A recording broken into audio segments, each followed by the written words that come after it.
Време е да се поведе сметка за безбедноста на работниците, алармираат експертите. Бројот на несреќи при работа постојано расте, а најизложени на опасност по одбраната се градежните работници кои работат на терен. Последен пример на истокот е тешката несреќа на автопатот Штип Миладиновци, која пред неколку дена во смрт однесе 58 годишник. Несреќата се случи во близина на клучката кај Кривидол, кога работникот бил прегазен од машина.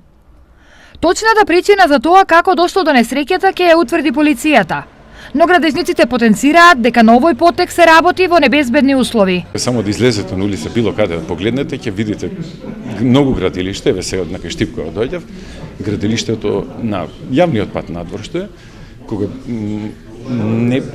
не би смеело да се одвива во така не ограничени услови како што е сега, да речеме сега пред пола час што поминав. Да речеме каде што луѓето се мешаат со сообраќајот, каде што возилата се мешаат со сообраќајот градежни, значи тоа мора да биде стриктно одвоено, мора да се почитуваат правилата до крај, затоа се они измислени.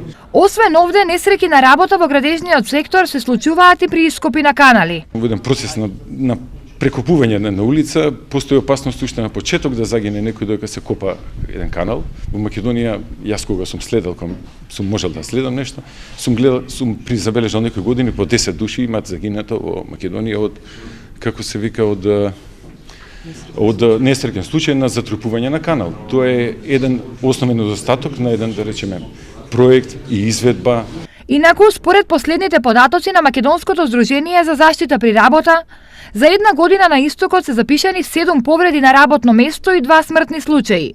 Несреќи на работа имале 5 работници од Штип и по еден од Проби Штип и Берово, додека на двајца делчевци животот им завршил на или по повреди на работното место.